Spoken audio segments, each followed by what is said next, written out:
So we're being live streamed now. Yeah, and I get a notification to say that it's live streaming. So this is now working. We're doing this like pros. You know, all the people, the streamers, they have multiple like setups to say streaming live coming soon, all that. There's a time, but I mean, we said we were purposely not really trying to do anything to have an actual audience. So even insofar as we think we're streaming and we're not sometimes, apparently. Well, that happened last week, but not this week. Yeah. So we are sure we are live this week. Yes, let me double check. Yes. So we are choosing life is what we're doing. Yes. Choosing live. You should get that T-shirt. It's choose live. There is something. Yeah. Yes. It does say choose life for everybody. It does say choose life. Yes. It's not an EasyJet T-shirt. I just saw the orange and thought it was EasyJet. The that's branding for you. The It is branding for you. Oh, that's what I told you. This is meaty. This is my new. Oh, I've read that. I read that a long time ago. It's been on my shelf for several years, and now I'm starting it, and I'm already at the beginning and thinking that maybe it's good that I haven't read this 20 years ago when it came out, because I probably wouldn't have had the same career. Yeah. Well, I read it 20 years ago, and I was like, I felt really depressed after I read it. And then I read. It's already depressing at the beginning of the book. It's so depressing. And then I read one of her other books, which is super amazing, The Shock Doctrine, which I absolutely loved. And then this one, I mean, you loved but didn't love. Is that what's? No, I really, yeah, they're both depressing, but they were really good. But I really like them both. Even just the preface, which is a 10th anniversary edition. So she wrote that in 2010. It's already like 12 years ago. Yeah, the 10th anniversary edition. It's already like, oh. Yeah. Anyway, I know a lot of people, obviously, in my industry in advertising who've read it. And anyway, we'll see. It's been on my shelf for too long. So I thought I finished Bullshit Jobs, which was really amazing. Really good. And I thought, okay, let's tackle this one. It's been on my shelf for too long. Yeah, it changed my outlook on things a lot, that book. I would imagine. Yeah. It wasn't part of the reason I became a teacher, but it definitely shifted me out of, who knows, that I might have been a brand strategist if I hadn't become a teacher. I might become a teacher after I read this full time. I don't know. Who knows? Before we get started, yes, and before you do a recap, or we do a recap of last week's live stream that went nowhere. I've been playing around with wanting to get a tattoo for a long time. Oh, yeah. As you probably know, or you might know. And I wanted the arrow that the anaesthetist scribbled on my forearm before I went for surgery. And then Davina was like, no, that's stupid. And then I've been thinking, I want a skull. And then I was thinking, well, okay, Deftones are one of my favorite bands. Stumbled across their website. They've got a digital tarot with a major arcana. And I clicked it, and it just gives you the 3 tarot cards. And one of them that came up was the Fool. And it just looks so cool. So now I'm debating about having the Fool tattooed here as a little card, because it's this kind of zero, like not fitting in, kind of questioning, curious, out there character. And is it the classic design with a guy on the edge of about to fall off the edge of a cliff with a dog at his heels, or what does it look like? That's one of the classic looks of that. Yeah, it is. It is, because then I started reading about the Fool, and then I remembered what you were saying about the Fool. I think it is the thing about all the designs they have on their digital tarot. They're all skulls. Every single design is a skull. So I've been flicking through it this morning for about, like, when I woke up, for about 40 minutes trying to get the Joker again. I haven't had the Fool. Haven't had it again. So I want to find a picture, but I might just take the design. You can probably find the artwork without. Well, they were selling it. They were selling it, and then there was only a limited run, a whole deck of them, and I was like, "Oh, damn it! I should have bought them." So that's my current debate now. Then getting the Fool as a forearm tattoo to remind me, and of course, depending on which way you have it, it means different things, and depending on how I'm looking at it. So. But I did think of you, and that sense of play and fall and That was one of exploration. when I was thinking of getting a tattoo at some point, and then I gave up because I couldn't decide anything. And I had an idea, and I couldn't find anything that matched design-wise what I was thinking of, and I couldn't draw it myself. And actually, then I was also reconsidering the whole idea altogether of just getting a tattoo. And it's just, for the same reason I rarely hang stuff off my walls. I'm like that too. I don't want to hang stuff off the walls. I can never decide what to hang. Well, no, it's always, it's the ridiculous idea. I got new hooks to put some stuff that I have that anyway, is that I would rather keep indecisive and uncommittal about what could be there and keep it the white page of the possibilities of everything that could go on the wall, like a blank canvas. So we're not going to spoil it by putting something there, because I keep thinking of all the things I could have there, but then it's all fantasy. It's just never anything decided. So it's the same kind of deal with like the thought of getting a tattoo. And I don't like the idea that it's really permanent, that it won't look that great in a long time. It'll have to have re-inked or recovered or changed in 20 years or whatever. Maybe that's wrong, and like maybe there's new stuff on tattoos that make it look really good, but I think they do fade in, when you're. They can do. The part of the reason I got my back tattooed is because it doesn't change as you get older as much. Everywhere else does. But right. After having surgery and all the nonsense of the last few years, I'm like, I want that forearm is getting something on it, and I want something skull based. But I thought the skull version of the Fool that I might draw myself actually would be really cool, because it's got to capture the essence of the Fool, but it's got to be simple enough and distinctive enough that it just doesn't go stupid. I don't mind if it's detailed, but I want it to have that balance of simplicity so it looks good. But yeah, I thought of you straight away. So I'm playing around with drawings because there's a few things in that, like he's being chased by an animal, one foot in the air, all the belongings on his back, kind of there's all that kind of vibe. So I don't know how I'll capture all of that, but we'll see. I'll just close my curtain. It might be a bit better.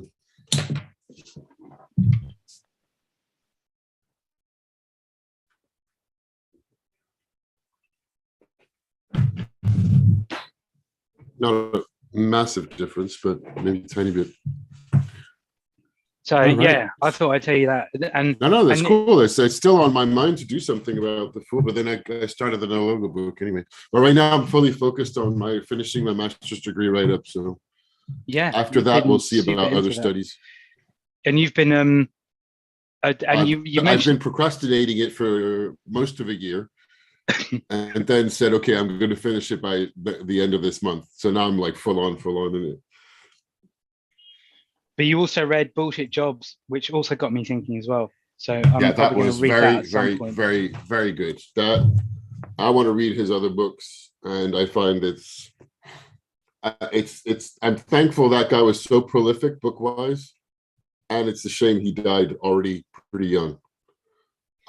Is it an easy read? It's a very easy read. Okay, good. It's, for me, I found it exhilarating. So yes, there is some depressing stuff, but he writes so well, and he's so witty, and is actually fortunately quite funny. And the way that he leads you on for the whole book about what this book is actually about is masterful, like amazing.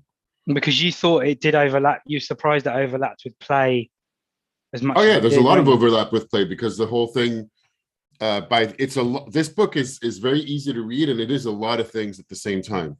Okay. So of course it's a study and a piece of research on this idea that there are such things as bullshit jobs that are defined by the person performing the job. This is not a judgment from the author onto the people holding those jobs.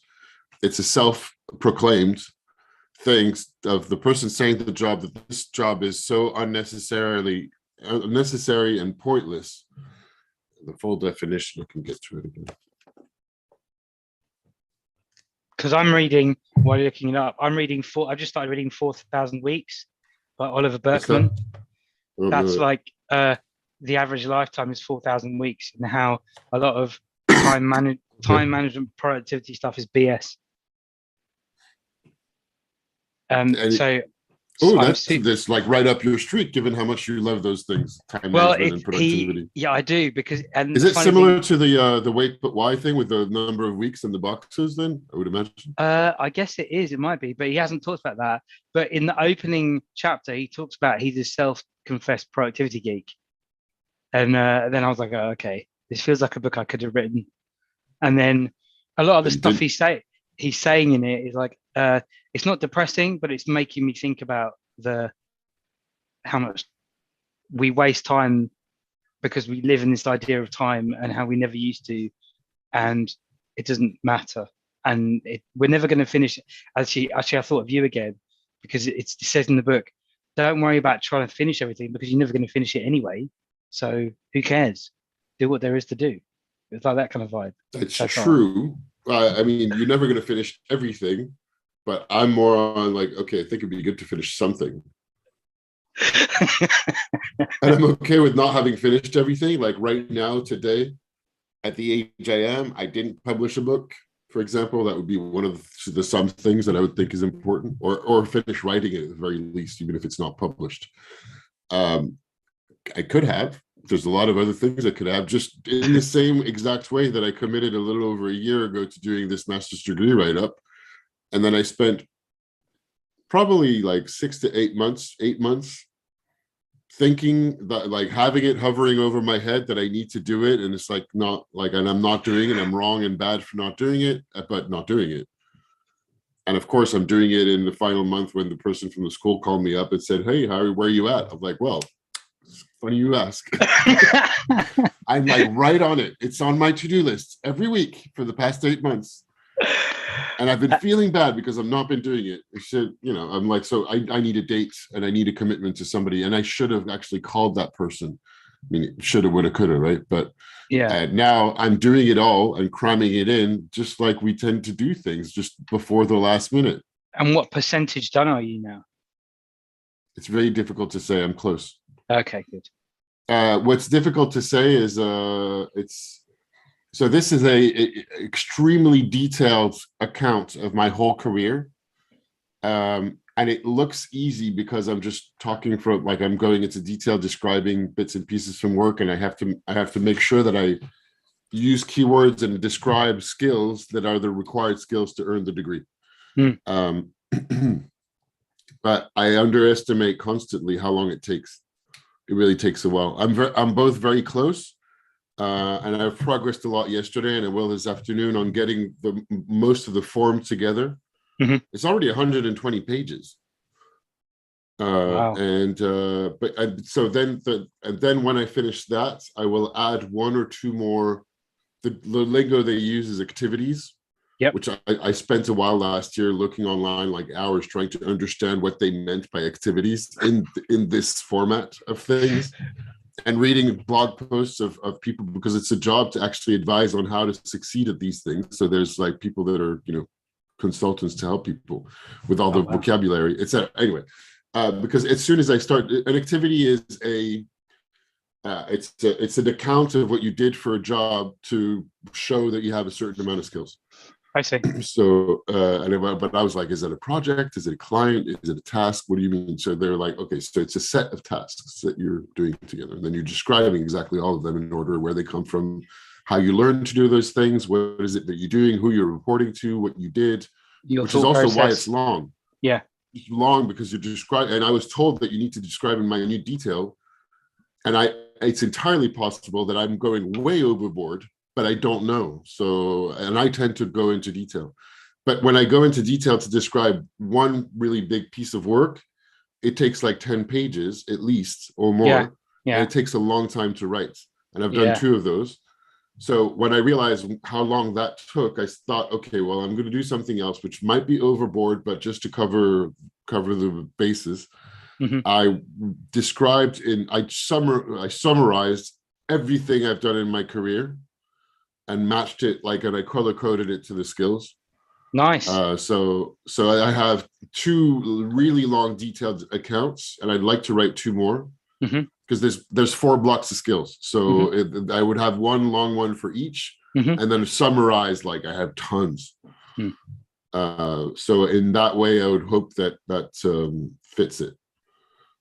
And just, it's so, yeah, percentage done, I guess I'm probably 60, 70. It's just difficult to account in terms of time. Like Friday, I spent probably 4 hours working on it, but I felt like I did nothing because I was just reorganizing what goes where. And in a 100-page document, things get confusing pretty fast. And when you're recopying, and I was just formatting a little bit. Yeah.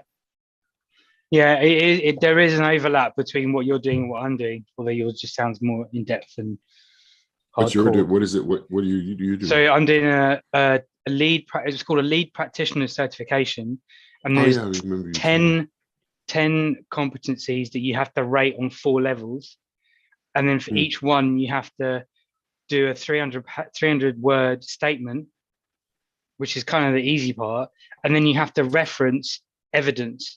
So you're saying what you did, and then you present the evidence that backs up what you did. But of course, evidence can back up multiple competencies. Yes. So I've got the same thing as well. It's a lot of the long descriptions match to everything, but then I'm still left with doubt. Like, should I add more? How much is enough? Yeah. To prove that I have the skills. Yeah.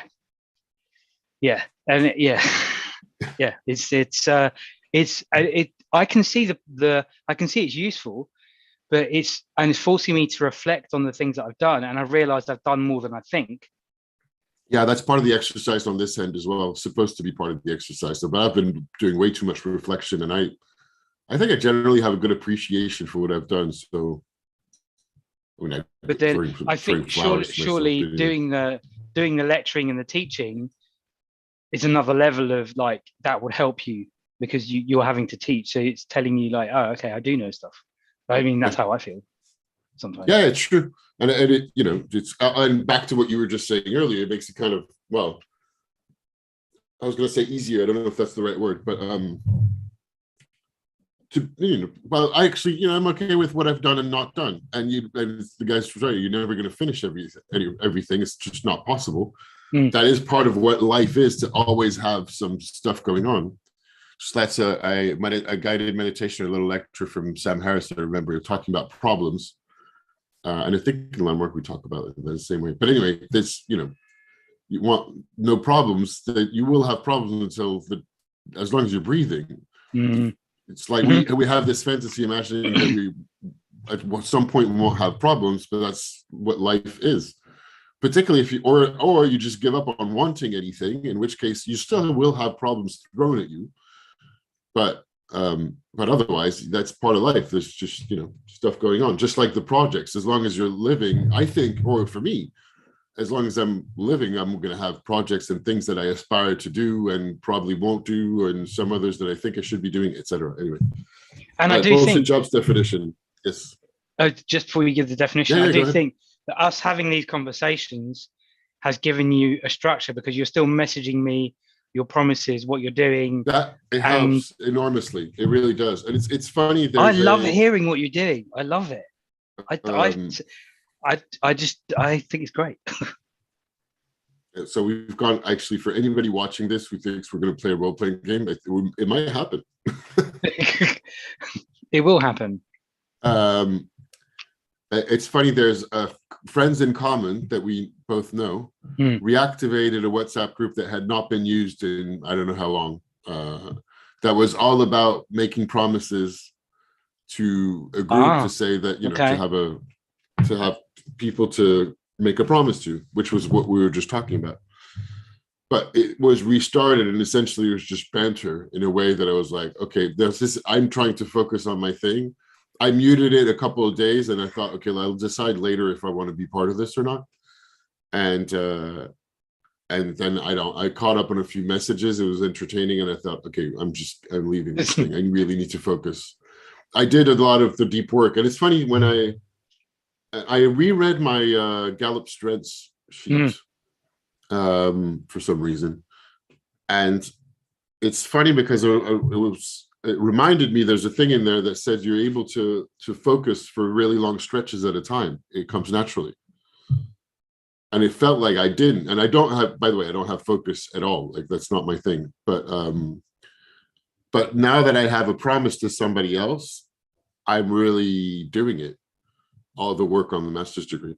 I am putting behind. I also have been trying to juggle things this week. So anyway, it helps me a lot. And I thought, oh, maybe this group can do the same thing about putting promises. And I was like, it's just not the right format. I'm happy to just promise to one person, as long as it doesn't bother you that I send you a text at the beginning of the week.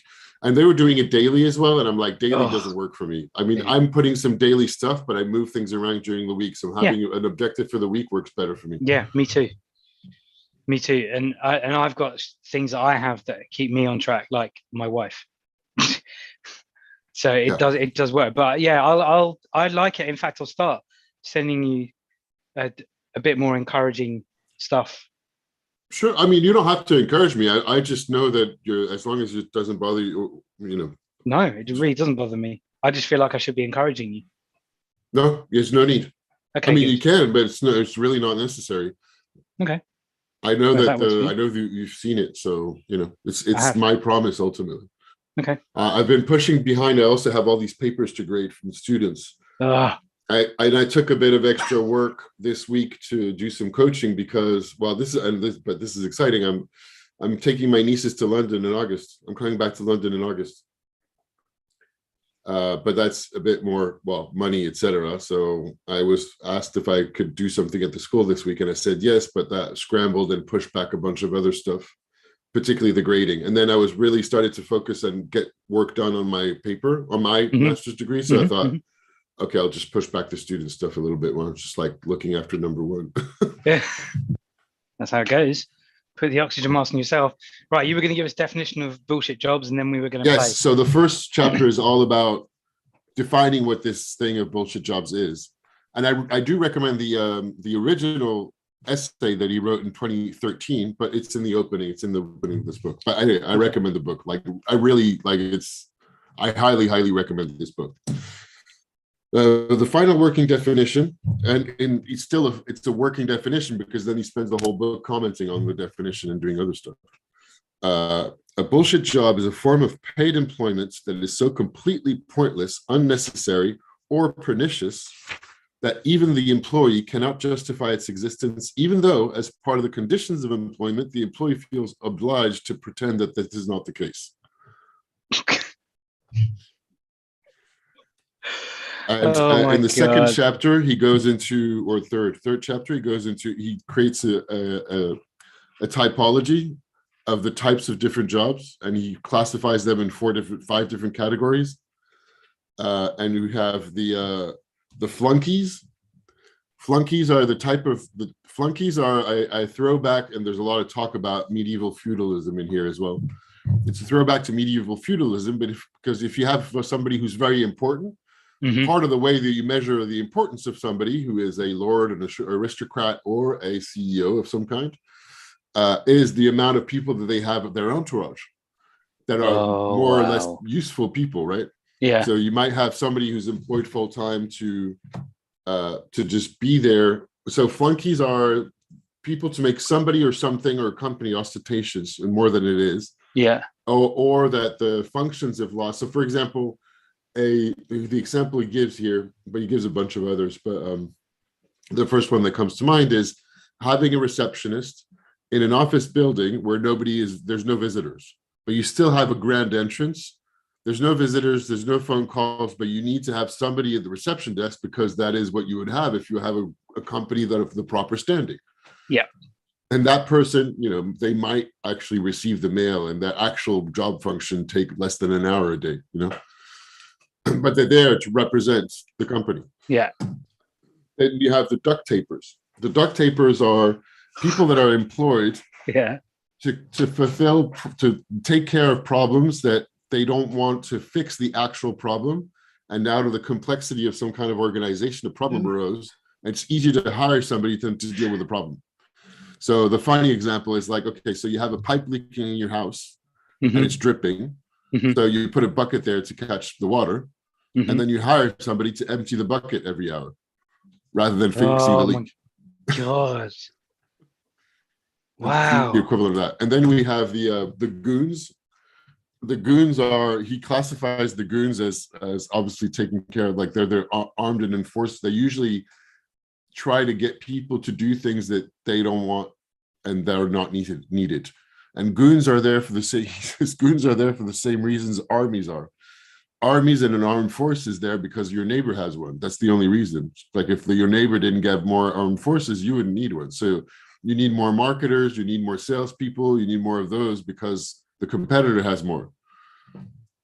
So anyway, there's more to the goons, but then there's the box checkers. So as you increase your organization in complexity, and in middle management layers and in compliance from different administration, whether between public or private or whatever, then you need more people to oversee that all these things are happening. So those are the box tickers. And the last one, I forget. What's the last one again? I'm feeling like I could write a blog post applying this to schools. Oh, of course you could. Duct tapers, box tickers. Oh, of course, the taskmasters.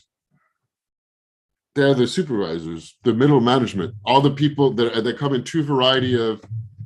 They either make people do things and look at them doing that, and or they're the purveyors and creators of more bullshit because they're put in positions where they're supposed to be managing people, so they have to create and invent things for the people they manage to do. Wow. But the book is fantastic, and by the end, in case that wasn't obvious, but there's a lot of things that he brings little by little, and I think he's fantastic. The whole thing is it's a provocation. It's thought-provoking on a lot of different levels, but to sum it up, it's on work. Work, the value of why it's there, what does it do, which is also part of the reason that he talks about play as well, because he's like, we tend to oppose play with work. So there's a part where he talks about that. I'm gonna have to read it. It's really good. He goes into at some point on the discourse of job creation and unemployment in general in most countries, and that's fantastic. He's the one going, well, wait a minute, there's people on one side saying you need to create more jobs, people on another side trying to keep their jobs, and he's like, but why do we need jobs altogether? What's the why are you fighting about this? Is this really something we actually need? So it works not only on the subject matter level, it also works the way he's constructed the argument and narrative level too, and pulls you in. And by the end, it's really about what is it to live a good life, on like adding really, really seriously strong, well-researched, interesting material, I would say, or like weight to questioning and looking at like, what is it to live a good life, or something along those lines. He doesn't say it like that, but I'm kind of, that's how it's coming across to me right now. Wow. Where do you spend your time and energy? This is high praise. I have to be as write something positive about a book in ever. It's coming to I think it's coming to my top best books altogether. Wow. Yeah. Okay, I'll read it. I read every note. The notes are as entertaining as the main content, and interesting. Yeah, it's just fantastic. I had my page marker at the page of the notes because there's notes throughout, and I read every single one of them as I was reading the book. Who does that? Is it that good? I never did it before. I promise you, like, what's really good is, when you tell me that you find fascinating, that I can go into one topic and then think about something else, branch out, and then come back. That's what his notes are. So I mean, not every single one of them. Some of them are just a reference to an article and the source, but a lot of them are. He goes on a tangent, but to destroy the main book, the tangent is in the notes, and it's actually like a whole paragraph of his thoughts that are unrelated, stories about his dad, all sorts of things. We both do that. You do it in a slightly different way. Yeah, you do that too. In a slightly different way to me. We're literally doing this for this whole episode. I know, but yours is ideas driven. I think mine is more. I don't know what mine is driven by. Maybe stories. I don't know. I think I went to a comedy club yesterday, and now it's the second time that I'm called out by the comedian in front, and that he bounces back, and it's not the same comedian. It's happened twice. That the comedian bounces back with like, "Okay, we don't really want your whole life story." Apparently, I do talk a lot, and because my friends asked me afterwards, I think the question was, has anybody been to this comedy club before? And he said, yes. And I think we were only 2 or 3 clapping. So he just looked at me and said, oh, so when did you come last? I think that was the question. When did you come last? And I said, yeah, it came sometime last year for this show, that show. But the second part was already too long for him. And it was a good opportunity to make a joke on like, all right, it's fine. We don't want your whole life story. But I do that all the time. It's like, what's funny is friends were telling me and laughing afterwards, because people ask me simple questions, and I then most of the time not simple answers for me, so I don't know how to make it succinct. I'm like, and they asked it. I'm like, I don't know. For me, the full answer was this. It was not just I came sometime last year. It was like I came sometime last year. There was that show and that show. Yep. Whereas with me, I'll muse out loud. I'll ask a question. I'm not really expecting an answer. Or I'll ask. I think we took this in another episode or another conversation where I was walking with my wife, asking a random question that came to me, and she was like, "What the hell? What do you want about? What are you?" And I'm like, "I don't know. I'm just thinking out loud." She, for no reason. But she's very good at getting things done, so everything has to have a reason as to why it's happening. Right. I'm not good with it. I'm just like talking out. I don't know what I'm saying half the time, which is why the 2 multiverse films I've seen, I've really enjoyed. Wait, Doctor Strange and what else? Did you see what is it called again? The thing with Michelle Yeoh? Everything everywhere all at once. Yeah. Was it good? I heard it was very good. I absolutely loved it.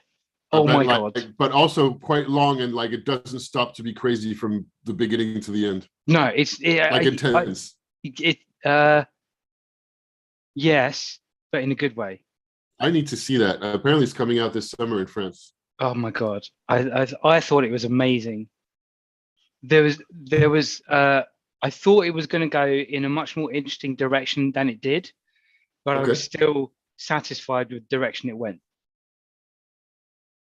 And Doctor Strange, I went to see it. I didn't like it. I mean, I thought it was visually beautiful, but really not. I mean, even for a superhero movie, I wasn't actually expecting anything amazing, right? I mean, but I'm bought into the whole Marvel thing. So now I thought it was great. I really, really enjoyed it, but realized it has very low rewatchability.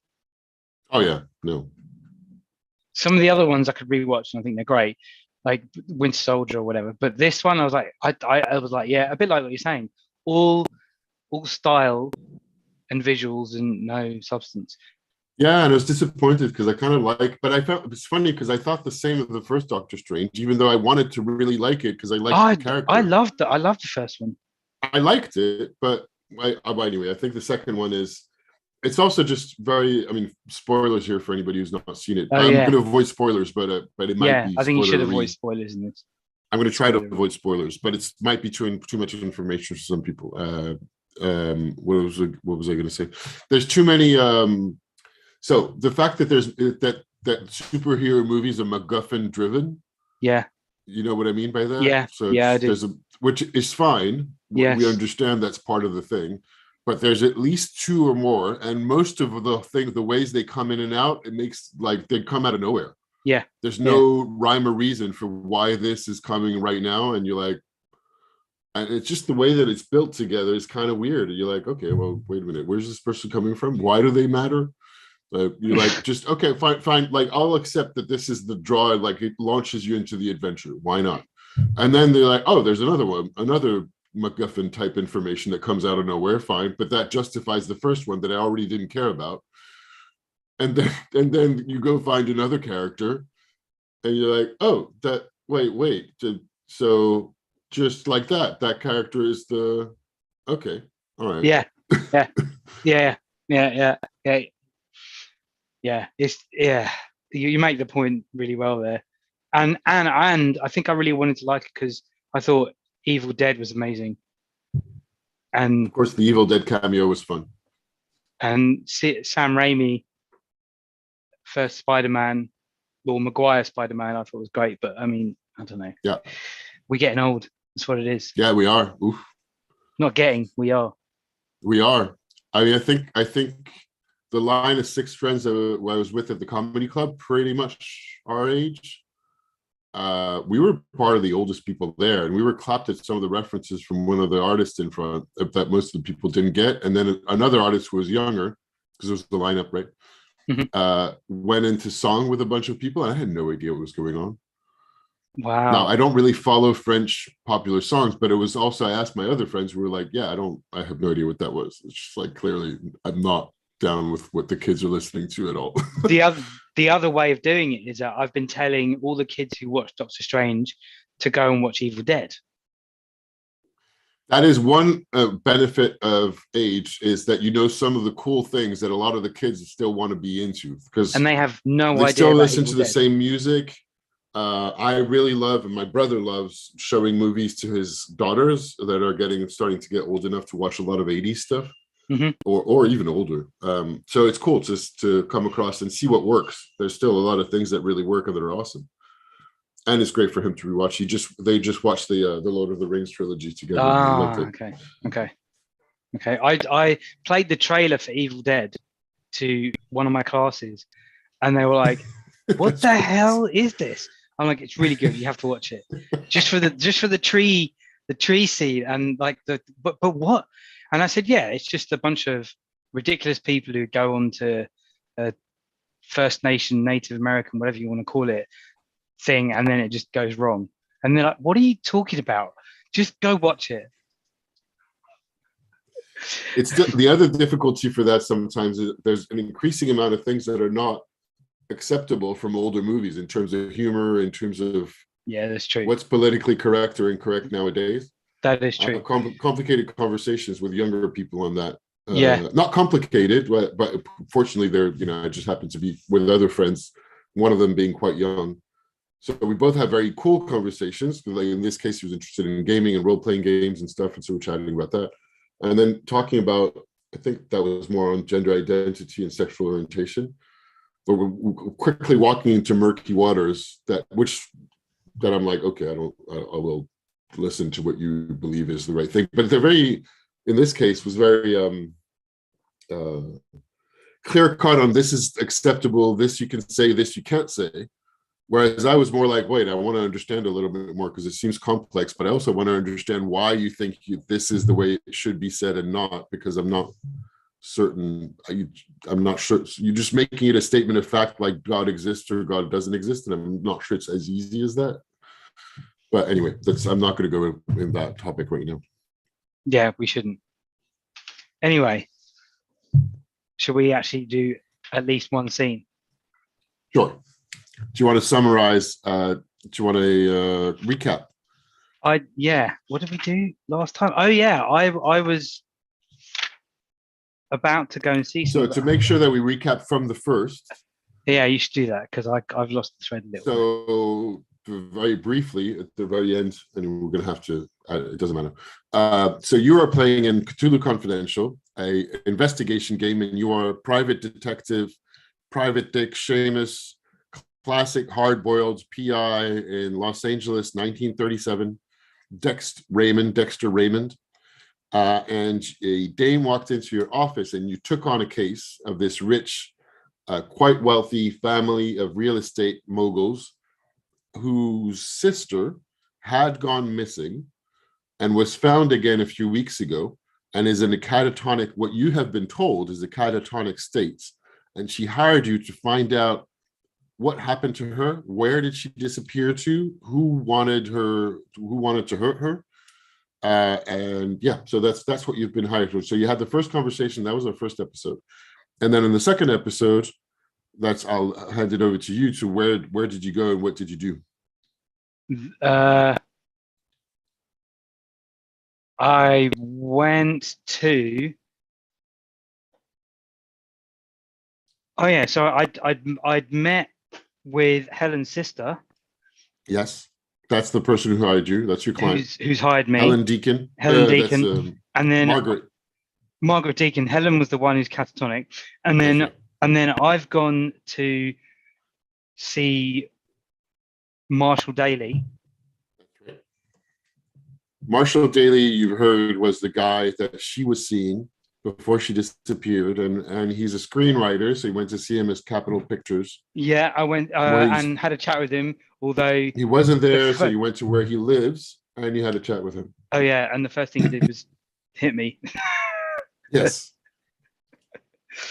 And I've got people, and where we What did you find out with him?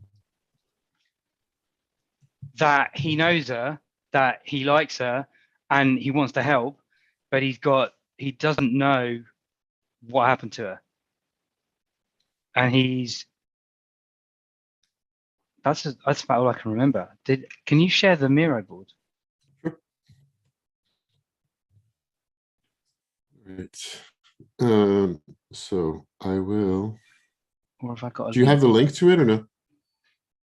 I think I do. I think I've found it. Yeah, I have. You got it, and I'll share my screen anyway. I'm just worried about my computer falling over. Oh, hang on. It's loading.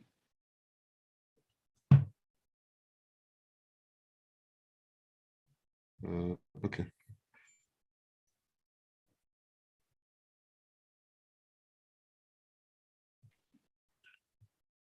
Oh wow. Okay. So this is your character, Dex Raymond. So I think it's going to be easier if I look at your screen. Okay, but then all right. So all right. How's that going to work? No, then I have to open another window with yeah, my you do. It's still taking ages to load. Anyway, yeah. So that's my character. I remember having a conversation with Marshall Daly, and screenwriter. He was at the hotel. He hung out at the hotel with Helen. Didn't know she'd been missing. Didn't know anything about her. Didn't know what had been happening. And it was something else about that he told me, which I can't remember. That you have to. I should have written down. I think he talked about the fact that she hung out at a illegal Chateau Marmont. Yeah, Chateau Marmont. That's where he lives, Chateau Marmont. But did we talk about the Alegria? Yeah, we did. I've got the Alegria. Okay, here, there you go. It's the illegal casino thing. Exactly. And that's where Helen used to hang out. And he hung out, but now specifically he wanted to go hang out one time and she didn't want to go. And she seemed a little bit scared of going. Yeah, something like that. Or not scared, but I'm remembering now because he said if I want any help on finding out who was after her, he'd want to help me. Yes. And because he wants to, and I wanted to see if he was lying, and I felt like he was telling the truth, and he wants to. That's right. He wants to support.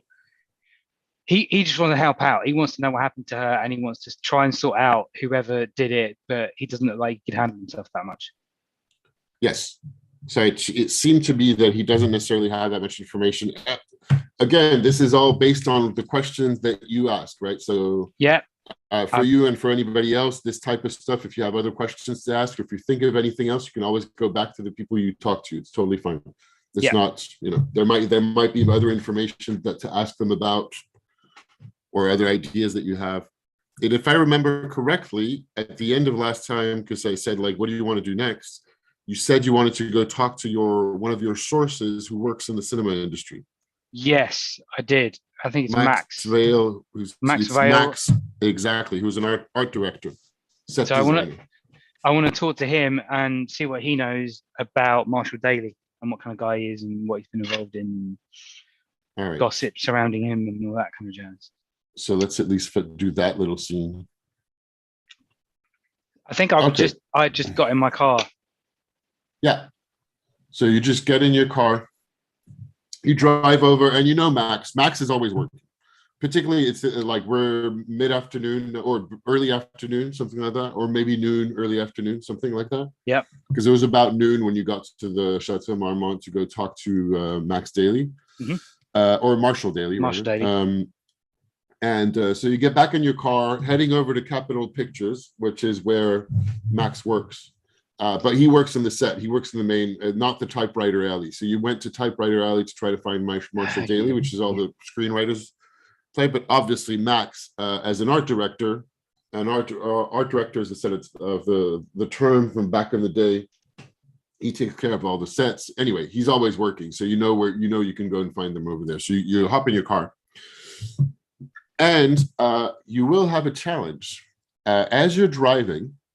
You get a sense that actually, I'll tell you. Actually, you're going What? to get a sense that I'm being followed. Maybe something weird going on. Maybe. Oh, I need. So, you have to do a challenge in. I think it's sense trouble.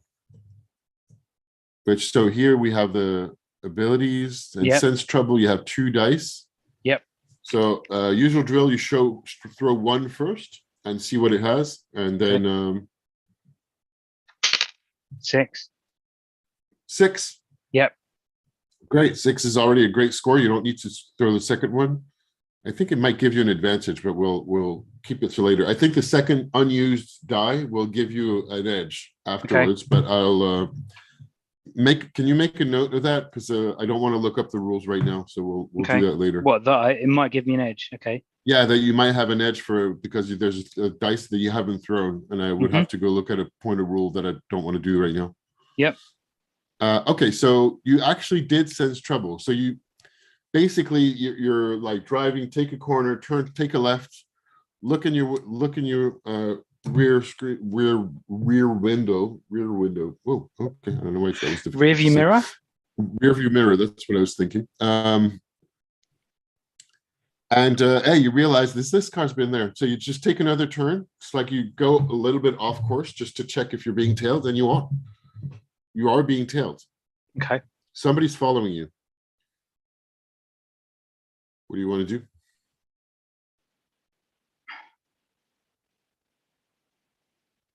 I'm going to keep going. I'm going to still go see Max. Okay, great. So you go all the way to Capitol Hill, and you've noted this car is still following you. So they obviously stop before the gates, so you know that whatever's happening is they're there. So they're not following you too closely. So when you get into Capitol Hill, the car parks like that, and you stop around the sets, and you have the big Hollywood studios, the big box houses, people, actors, golf carts carrying all sorts of decor and stuff. And you ask after Max, and you're pointed out to one building, and you, from a little bit further away, you can hear his characteristic voice. So Max is always quite energetic. He's never moving. He's never he doesn't really stop ever. Yeah. He has a big beret, floppy kind of beret on his head. Very thin pencil mustache. A cigarette holder. He always has a cigarette burning in his holder, and it's just like pointing stuff around with little vapes of smoke all around his head. And he has he has a few different gophers, people that he's directing around and going like this, like that. And he seems to be pondering on a scene, a set. There's a lot of greenery. There's a camera next to him. Big greenery, rocky outcrop. Anyway, there's a lot of green, people transporting plants and stuff. He's like a little bit more of the palm trees and those like that. Where are the orchids? We need some orchids in here. And so I'm going to go up to him and just kind of stand next to him. And does he see me? Can I say hi, Max? Yeah. After a while, let's go. Oh, Dex, how are you? How are you, Dex? What's happening? I've got a new case. I'm trying to capture the essence of the jungle. He has a quite thin German accent. I'm bad with accents, so I'm not even going to try. Okay. But otherwise, quite, super busy, harassed, not harassed. He's a super busy man around town, he's quite got like effeminate. he's got like 20 things he's thinking about, and he's jumping from thing to thing. Yeah. So so and you did him a favor with a friend last year, so. And he always has time for you as long as he can keep working and talking about and working and walking at the same time. Yeah. Okay. All right. So I want to ask. Say that I'm going to say to Max, I've got a new case, Max. Take on a new case from Margaret Deacon. Deacon. I don't. What is she playing? I don't know. She's got money behind her. She's like in real estate.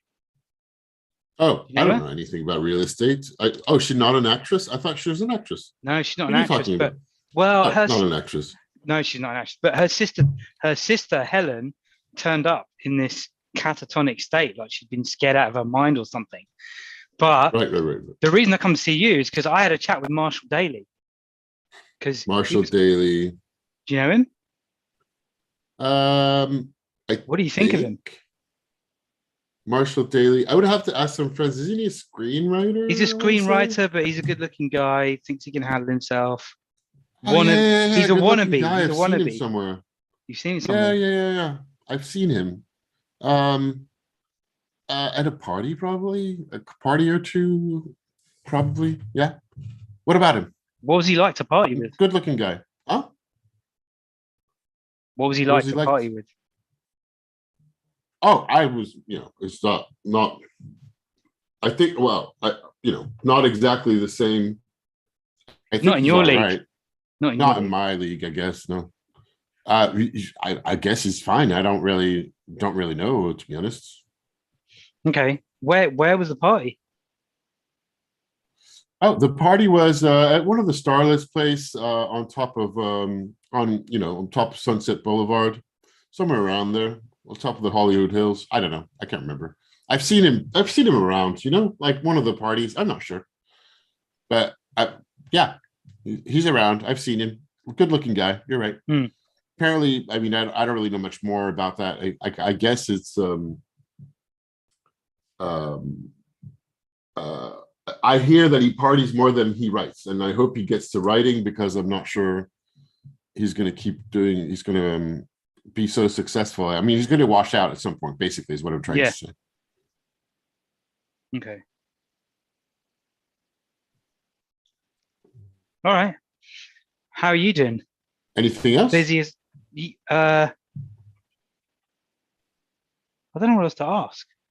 Like he was at the party at where was he doesn't remember the place at the top of Hollywood Hills.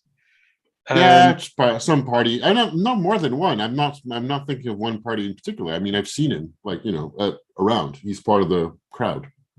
He's part of the crowd. I've not really talked to him more. The big parties we don't really see eye to eye on. The crazy wild parties. If you see what I mean. I don't see what you mean. Actually, genuinely. He rolls his eyes. We're not necessarily looking for the same kind of people. Oh, I see. He's obviously referring to the fact that he's gay without saying it. Yeah, I got that. Okay. What else could I ask if he's on the hunt? I'm looking at whether I can. So actually, yeah. Could I use? What would you like to use?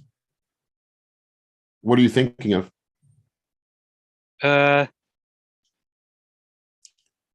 Not the place. Basically, the idea here is the sources are there to cover areas of knowledge that you don't have. So in the context of a particular investigation, they're not aware of your investigation. So you have to, they might have knowledge, but you have to ask. So the reason I wanted to speak to Matt, I'm trying to figure out if I can volunteer information that it would be interesting, but I'm trying to understand what you're looking for as well. Yeah, I'm looking for something like, the reason I wanted to speak to Max about the Marshall was because it was something film related. I wanted to know if Max was mixed up in anything, Marshall was mixed up in anything dodgy. And Okay, then so it was that kind of vibe. And then I was also going to either ask if he's gone. Were you say something? all right, give me 1 second because I think I might be able to give you something. You want to find out if he's into anything dodgy. Yeah.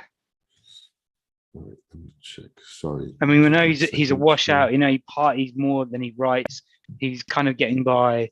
But if he was mixed up in anything,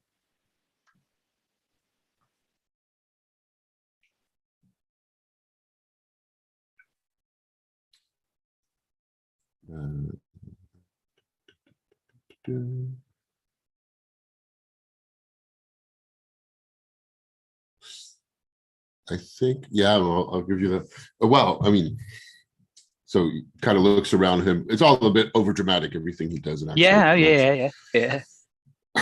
Well, listen, I have no idea if this has anything to do with anything, but I have heard from some people that Marshall seems to have associated with, some of the Reds.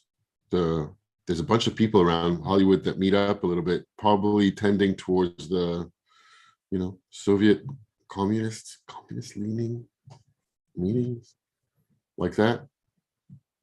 Really? Apparently, it's a rumor. I haven't confirmed it. To me, this is like to each his own, to each their own business. Yeah. Or at least live and let live. That's my, you do you kind of thing. My philosophy on it, as long as you're not hurting anybody. And I would imagine that most of the people meeting those kinds of things from out of Hollywood are not. But it's kind of like this. I didn't say anything. I'm not associating with those kinds of ideas, but that's. I guess if you're talking about like him involved in anything, that's all I can think of. Otherwise, I think most of he's pretty. I would imagine inoffensive because, as I said, it's just like mostly partying out, getting drunks, and getting girls rather than actually getting any work done and any writing done. Apparently, there are loads of grey hairs in the back of my head. It is everywhere. In the front and in the back. She doesn't know she's live on YouTube now at the moment. Yes. Willem says hi, Davina, as well. She says hi, bye. Visible to our thousands of because there's so many people. Audience. So he's you think so? Let me get this straight. Max thinks vaguely, possibly into some left-leaning stuff. Marshall, yeah. Yeah, Marshall might be. Okay. In answer to, like, is he involved in anything dodgy? He's like, yeah, well, that's what I can think of. That's the vaguely most dodgy thing. And then I also want to say to Max, so look, I'm a private detective. Stuff follows me around. Stuff happens around me. I was tailed here. All right. Can you think of any reason why I might be tailed here? Why would I? Excuse me, honey. Why would I know anything about like the dangerous criminals and all the dark underworld type people that you associate with that I don't want to have anything to do with? No, frankly, I have no idea. Well, how would I know who's tailing you? Why don't you go and ask? I will. I just thought you might have some vague gossip thing in the film. Oh, I have a lot of gossip. I mean, I can tell you who's sleeping with who. I can tell you about the set design of the latest trip down to the Congo movie that is in production is absolutely dreadful. That is coming straight out of MGM, and that is going to crash, baby. This is going to be ridiculous. Nobody's going to go watch that movie. Who wrote it? It's not about the writing. I think the decor is just abysmal. This is exactly why I'm trying to get this one right in the jungle here. And I think it just needs a little bit more, I don't know, it's just like that je ne sais quoi, the depth and the right. Does it need a big star? Balance. Huh? I'm not talking about the star. I'm just talking about the jungle set. The big star, I guess that's their job. So it's not really mine. Who's the star? Of this particular movie? Yeah. Oh, this is an up and coming person. Wait, I have it. Oh, I lost my.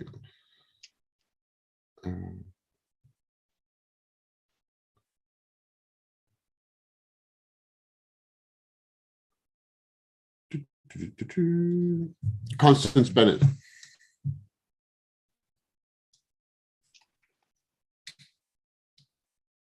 And where'd you get get that? all this? Wait, yeah, I got Constance Bennett. Yeah. She's going to star in the movie. It's going to be great.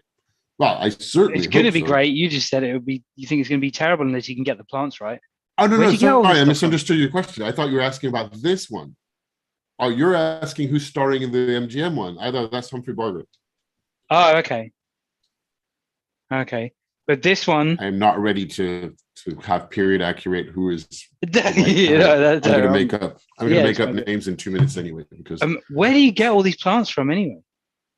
How are you getting them? They get them from the I don't know, the plant provider. That's not my job. You just ask and they get them. Wow. Yeah. I try to ask for the right kind of plants. Yeah, no, of course we have plant guys. They get the plants. Okay. Well, there's a whole industry here, we're trying to get, and most of them, half of them are fake anyway, but some of them are real it's the lusciousness of this jungle scene. There's going to be a few different ones. So I want to make sure we get the right balance of vines and trees and flowers in the background. It's a very delicate balance. sounds very exotic. I don't know how they get all that stuff. It is. Okay. Anything else I can help you with? I don't think so. Not for now. I might be back though. All right. Sure. Anytime. Thank you. So stop here then? Yeah, stop here. Yeah. Well, it was a short session and a lot of chatting, but I mean, I enjoyed the chatting, but I don't know about anybody watching this, but I'll add in the video description that it's mostly other types of talk. Okay. Yes. Make sure you write down what you got. Your thoughts. Yeah, no, I've got it. Great. How do you pronounce Cthulhu? Mm-hmm. Is it Cthulhu or Cthulhu? Oh, I don't know. Pronounce it however you feel is right. Don't say it too many times, otherwise it's going to come infesting your dreams. Well, it probably will, because I haven't Cthulhu is the way I would pronounce it, but I don't know that there's a rule. I thought there is. I don't know. Cthulhu. Cthulhu. Yeah, that's how I pronounce it. Cthulhu. I don't know. Cthulhu. Perhaps. That also work. I've got half term coming up, so I'm definitely going to watch The Big Sleep. Great. I feel like I need to get some inspiration from it. Yeah, I think that'd be good to watch a movie or two on this type of stuff. And otherwise, also, you can just go over what happened and what questions you should ask to find out what. Yeah. You don't have to overthink it. Just like spend a few minutes and going, okay, this is what I want to find out. Where can I go next? Yeah. There's two ways to go about it. You have, actually, where can you go next? There's multiple different things that you can find out about. I want to go and see the guys who are following me. That's a good start. And then I don't know, actually, I have to think. Yeah, have a think. And it's from your point of view, what's interesting for me is you were explaining the thought process last time we spoke. Yes, which unfortunately has been lost to time. I'll have to do it again. Well, yeah, it has been lost to time. But what's interesting for me is knowing that you're guiding me, but at the same time, you don't want to say too much because I'm in a process of discovering it as I go. Yes. That's difficult. Well, I'm guiding you I think only that's difficult. because the whole thing I explained last time is different types of role-playing games. Oh yeah, you did. Yeah. And this is a role-playing game that is very structured. It's all scripted out. It's very structured. Yeah. And it's all scripted out because in the view of the game designer for this particular game, it's an investigation, and the investigation should make sense in the view of this game design and the view of the designer and the person who wrote it. There's another view, and that exists. There's another investigative game where they take a whole completely opposite perspective to say that actually what matters is not the fact that the whole thing is coherent. What matters is we create clues all together and we'll make up the outcome as we go. which is a completely different way to take it. But this is different. This one has a whole set of structure, and I shoulda, coulda, woulda been a little bit better prepared.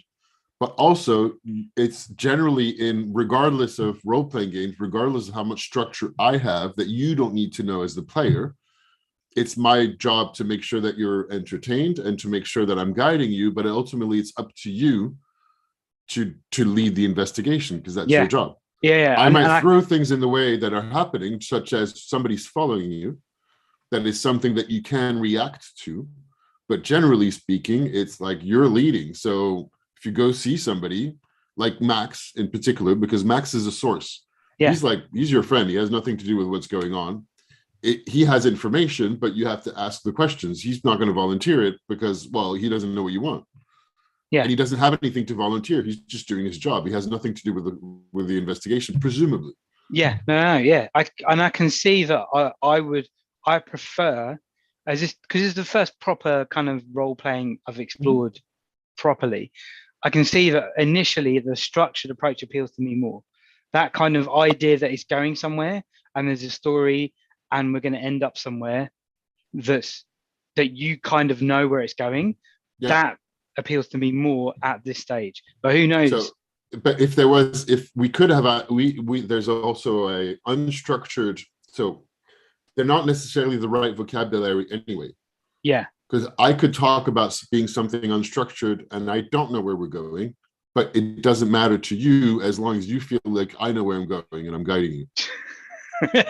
Because there's a lot of games, the traditional games where there's a game master, regardless of the group. So whether we're playing one-on-one like here, or if I'm with the group of people, a lot of times I'm going to improvise people, but it might feel and look like people are in good hands because I'm taking care of, but I don't know where we're going.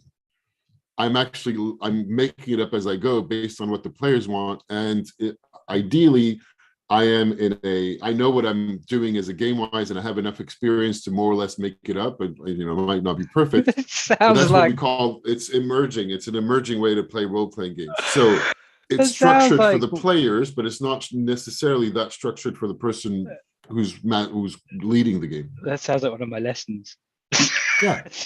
Exactly. But you have enough experience as a teacher to know that you don't need the structure of the lesson, and your pupils don't know that. They don't need to know. They feel like you're leading them somewhere because you're the teacher. It's exactly that. Okay, that makes if I know enough about the genre and the rules, then what matters is we'll do something together. And that happens a lot. There's a lot of elements that I might throw as a game master that I just pay attention to what the players get excited by. And that's this type of stuff we have as conversations when we talk about the theory of role-playing game. And at the end of several sessions, the players go, "Wow, that was extraordinary! But how did you know that? Like, as the game master, how did you know to put in that particular clue that the plans of the evil person were under the cat's cradle all along?" And you're like, "I didn't. Just I mentioned a cat at some point in a random description, and you all went, 'Wow, I want to know more about this cat.'" And I was like, "Well, yeah, I guess it has a cradle."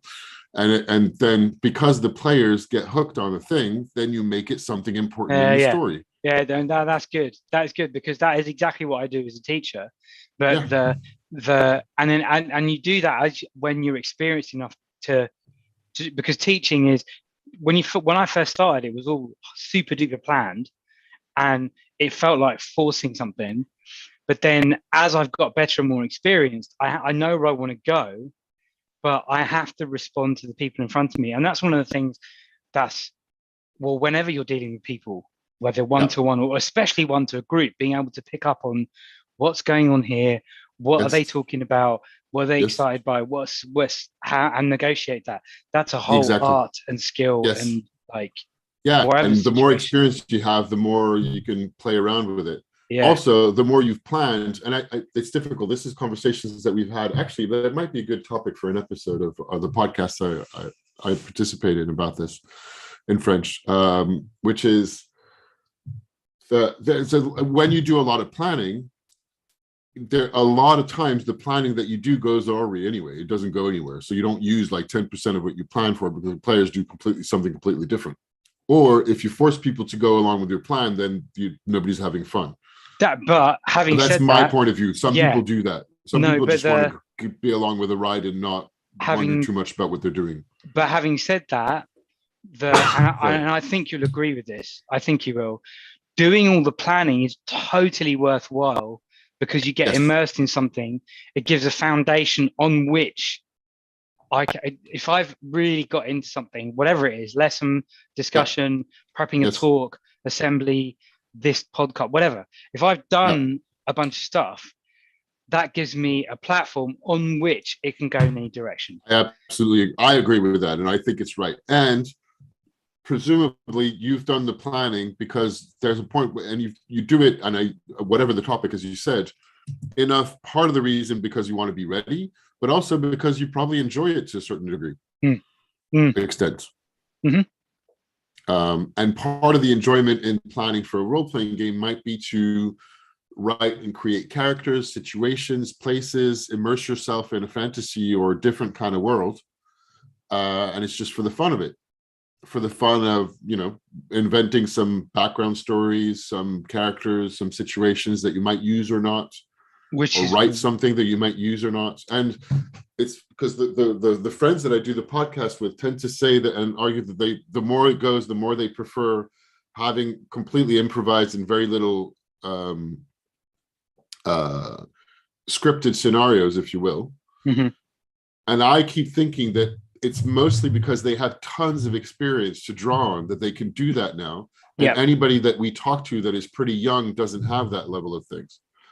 Now, it's also true that in our lifetime, because now we're pretty old, role-playing games have shifted a lot, and there's still people that play traditionally, like Dungeons and Dragons, and there's a lot of different ways to play role-playing games. But there's also a whole tradition of what's more called like indie role-playing games that have that rely a lot more on improvisation and less on, we need to have a theatrical kind of thing. See, to really immerse ourselves. This is super interesting, because I think that there is that push and pull between the how do you prepare and how do you leave space. Because in teaching, there's very much like a group of people who are, and this is somewhat simplistic, progressive, teach skills, don't teach knowledge. Traditionalists teach knowledge, teach the fundamentals, like learn it off by heart, because then you'll get the skills. And I can see both sides, and I will. If you only do one and not the other, you have it wrong anyway. Yeah. One way. So I'm sure some people, you have to you don't know what the right balance is little by little. I don't know, actually. And I think I kind of move between two. I think you have to have a base of knowledge before you can have any interesting discussion about anything. But you can't just focus on learning everything, because then you just number one, I get bored, and number two, you don't get anywhere interesting. That's one of the things I have, that not a criticism, but the kinds of games that I talked about that tend to be very improvised. I enjoy them, but they also tend to be better to do. They're easier to pick up and play. So they don't take a lot of preparation. They're easier to get into, but they also, for me, tend to be shallower, and they tend to be a lot more. That's interesting. They tend to be more geared towards having a one-off session. There are games of that kind where you can have multiple sessions, but most of the time it's about playing one off, and I find them a little bit like not unsatisfying, because it can be fun. It's a fun one-off, just like you play Cards Against Humanity, and it's fun for a little bit, but also, it's not really a game. It's kind of just like you're laughing on a few cards for a bit. Whereas I like really getting in depth with a game where I know I'm going to play multiple sessions. I have a character that I'm really invested in. That's how I'm feeling. But that's more difficult to. It's increasingly more difficult to organize, because I don't have a set group, and we're all grown-ups with responsibilities, jobs, or kids, and I have a lot of different interests, so I'm doing a lot of things at the same time. Time. And it does and it's difficult to gather, to just to get the people time, together. Oh yeah.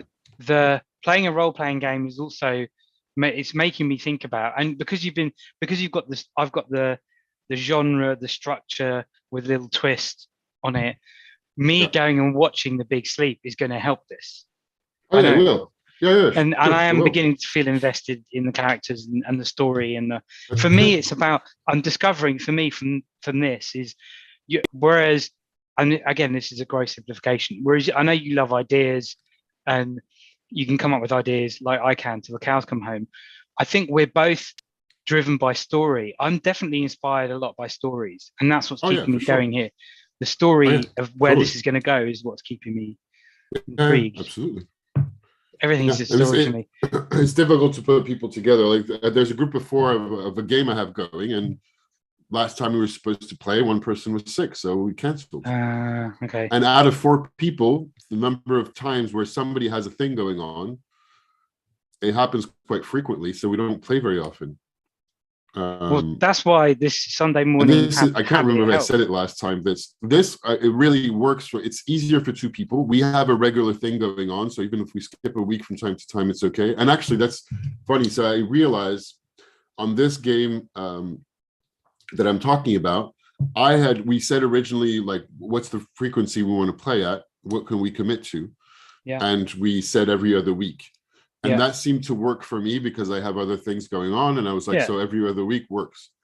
Except that every other week, and then frequently you have one off that gets canceled, becomes once a month or every 6 weeks. And then that doesn't work so much. Whereas I now realize that I would rather have one game that I commit to once a week, and knowing that there will be cancellations because stuff happens, but we still play more frequently than every 2 weeks with cancellations. Does that make sense? Yeah, I get it. Just like we have a general thing, the general rules, we speak every week. We're not really speaking every week at the moment, but we still speak more frequently than if we had said at the beginning that we're going to speak once a month, and then that gets canceled. We speak every 3 months. No, it's all massively, interestingly relevant. Yeah. Cool. So I have to find other people to play with in general.